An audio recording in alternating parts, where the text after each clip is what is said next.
Hello traders and welcome to the market opening preview, June 11th, 2015. Traders, great to be with you, coming to you live from Pattaya, Thailand.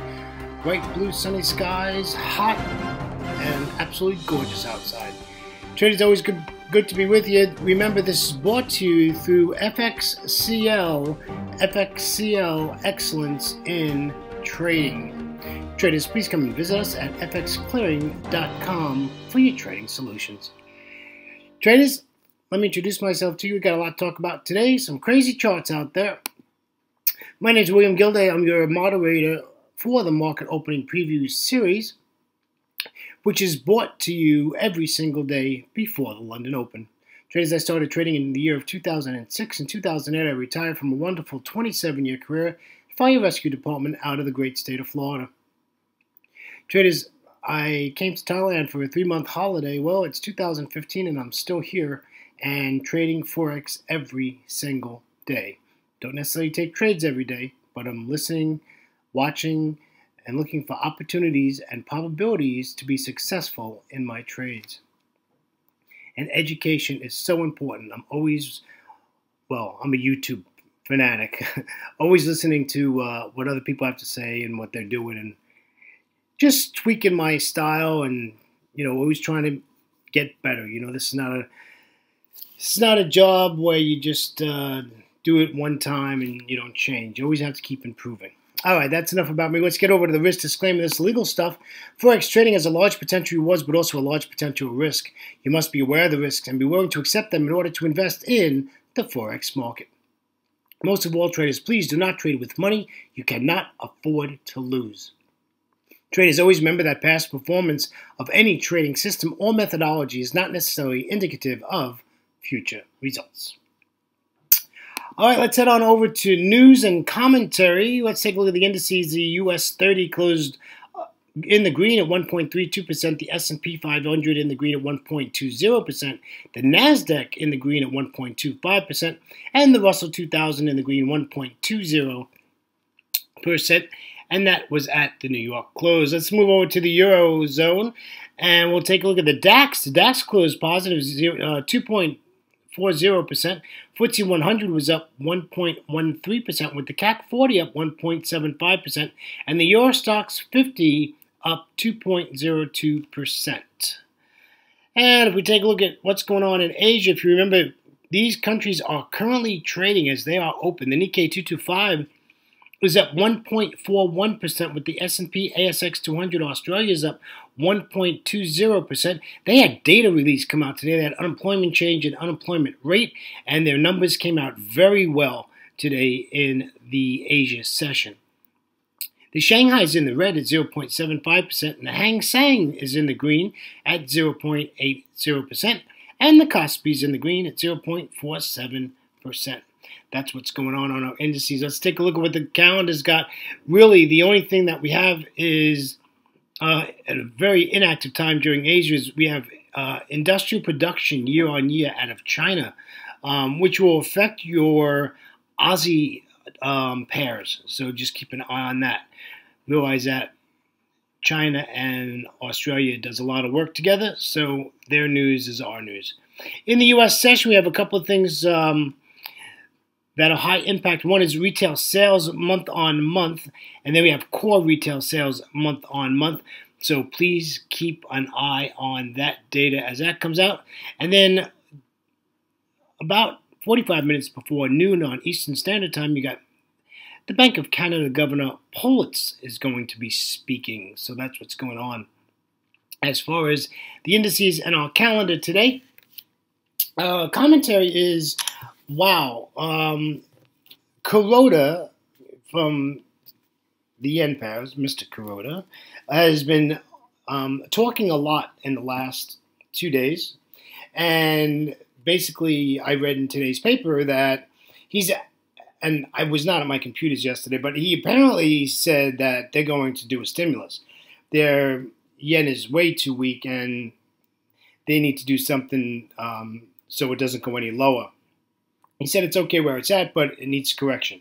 So what does that mean? We know from history that anytime that the yen does an intervention. They always do it when you least expect it. It's usually a minute after they open their session, or it's a minute into their lunch, or it's 2 minutes before they close. So they do their interjections pretty crazily. You'll see on the charts yesterday where he apparently made this statement, and the Aussie and the Kiwi really took this to heart and moved like 80 pips.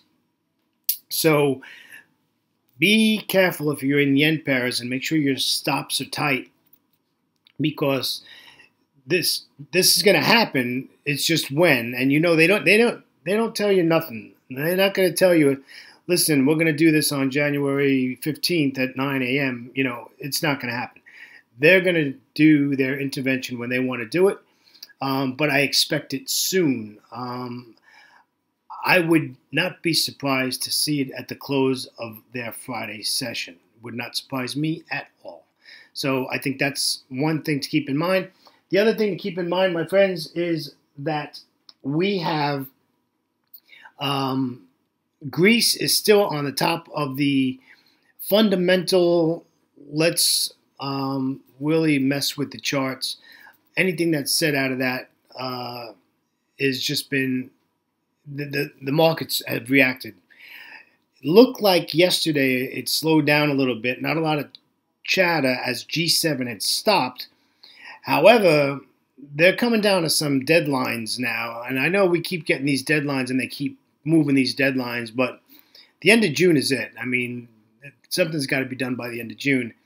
So now the Prime Minister of Greece has basically asked the creditors to pay back the ECB the money that they owe them.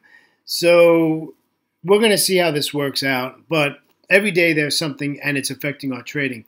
So you just have to be aware of that. All right, that's basically our news and commentary today. We have some trade plans. They're not easy today. I don't think this is going to be an easy trading day. I think it's going to be a little bit of work, but I think we can make some pips. James, we're going to take a look at some 60-minute Forex charts. Remember, every candle on the chart is a 1-hour candle, and we will start with, as usual, the euro dollar. The euro dollar has been bullish. We're going to maintain that. You can see yesterday where that announcement was, and it came down and then went sideways basically for London and New York. Now, these are hourly candles, so these are some pretty big pips there. The problem there is, if you look at yesterday's, you can see the period separators, you can see that you're getting these big wicks. So you're in this trade, you're doing great, you're happy, you go get a cup of coffee, next thing you know, you're 10 pips negative because this thing decided to turn around on the next candle and just dump to the downside, right? So you got these candles that are big wicks. So we're not saying that the currency pair isn't moving. It is moving. The problem is it's not trending moving. Spatially, it is in an uptrend. However, intraday, these are very hard days to trade yesterday. If you look at this chart, that was very hard to trade. You really had to be on your stick. And this data came out where you see these 3 red candles. This was in the inactive zone, and then the last 2 candles was, I think, the London Open, and then we went into New York. So just watch what you're seeing here. This is some, pretty crazy price action, and just be careful. But we're bullish, and I want this to get above that 618 at 1.1312, and you know what? I'll buy it, and let's take it up to 1465 or before that, and we'll have a good day. But we need some bullish candlesticks, and the data's out in Asia, and no reaction on the euro dollar. Secondly, the pound is still bullish. We're waiting for this to give us a pullback to the 618, and we'll take this to the upside. What if we don't get the pullback, but we get a bullish candlestick formation?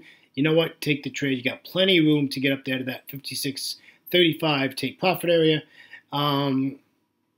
Your stop you're going to have to work out. But to be honest with you, you really need to put your stop just below that 23.6 fib and give this room to breathe just because of the sentiment of the market this week and last week. And it just takes one person to get on a microphone and say something the market doesn't like. So yeah, still bullish on the pound, and we're looking to take this to the upside. Let's take a look at the Aussie. Now, the Aussie had data come out. It was positive, like I told you just a couple of minutes ago. So we have a big blue candle. Now, this screenshot was taken before the data came out. So, you know, this has a big blue candle, so it's already up at resistance, okay, by the time you see this video. The question is at London Open, if it pulls its way, hopefully it'll pull itself back down. I don't want to buy the Aussie dollar, folks. Excuse me. I really have no intentions of buying the Aussie dollar. I want to sell the Aussie dollar. I want this to break this 200, and I want to sell this. I do not want to buy the Aussie dollar.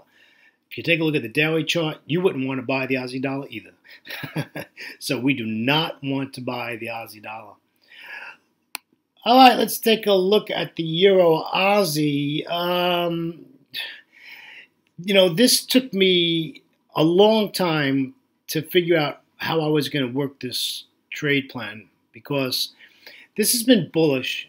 Then yesterday, it takes out the lows. If you look left of the chart, it took out that support. So I'm saying, well, this thing might fib at this 50% or 38.2 and then just head on back down and just go back down to the 200 exponential moving average. However, if you take a look at the daily chart is in like a 7-day range, but it is still bullish. It's still giving us higher highs and higher lows, and spatially it's bullish. So, you know, I had to go back to basics and say, listen, we got to stay with the trend of the pair, and I think this is going to head back to the upside. But I'm not putting anything. I'm not comfortable with this trade. That's basically what I'm telling you. You're just going to have to watch this at London Open and see. This might fib right here and just dump right back down to that 45.15 at the 200 exponential moving average. Would not surprise me at all. Let's take a look at the Euro Yen. This was the announcement from Kuroda yesterday that they were going to do some sort of stimulus. And what did that do for the rest of the day? Absolutely made a mess. And again, these are hourly candles, so there's a lot of pips here. The problem is, look at the size of the wicks on these candles. So you're in profit, you're happy, you go get a cup of coffee, you come back and you're negative, right? Or you're stopped out because you moved your stop to break even. So, you know, this is the problem here. This is not what I would call easy trading. This is not a trend here. I mean, it's at support at the 200. We see that it only closed once below the 200. Other than that, the 200 EMA is held on this hourly chart. So the Euro Yen on the daily is bullish. So we're gonna stay with the bullish pattern here. This is a news candle, and you know, I don't give a lot of weight to news candles because I think they can change. So I'm looking for the 139.23 area, and you know what? Pass all these wicks and give me a bullish candlestick formation. Let's take it up to 140.27. However, if you look left of the chart, you're going to have some fights there because you got some resistance areas that's going to get hit, and that's a lot of Forex junk over there. So if you decide to trade the Euro Yen, just be alert. I think I'm going to let this go for 24 hours, and let's see what happens. I don't know if I'm going to get in any of this. This does not look comfortable, my friends. All right, let's take a look at the New Zealand dollar. New Zealand dollar, yeah, this is a big gap on this chart here. Traders, if you see this on your live account, now this is a demo account, so you can expect this on a demo account. But if you see a gap like this on your live account, make sure you call your broker. This is not healthy. You should not have a gap like this just because of a news event. But it does happen on demo accounts. But if it's a live account and you see this happen on your live account, you need to be on your telephone and you need to be getting that straightened out. Because you sure don't want that to happen in a live trade, right? You don't want to see this in a live trade. So you want to do that. All right, so what are we going to do here? New Zealand dollar is bearish, folks. Look at the daily chart. It's bearish. I want to sell this. So I'm hoping I get a pullback to the 23.6 and we could take it at 70.59 and just take it down to 70.20. It's a small trade. It's not a big trade. It's a 35 pip trade, 38 pip trade, and that's about it. I mean, I don't expect a lot out of the New Zealand dollar. There's no data. There's nothing to move it. And, that's what it is. So, we had this big move from this Kuroda statement yesterday, and that's where we are. Traders, on behalf of myself, William Gilday, and our great friends at FXCL Excellence in Trading, I'd like to thank you for joining me on this Thursday, June 11, 2015. Coming up to the end of our trading week, but we have plenty of trading to go. Lots and lots of trading to go. Traders, if you would, please come visit us at fxclearing.com for your trading solutions. Traders, have a great trading day, and always remember to trade smart and not hard. And we'll catch you next time. Take care. Bye for now.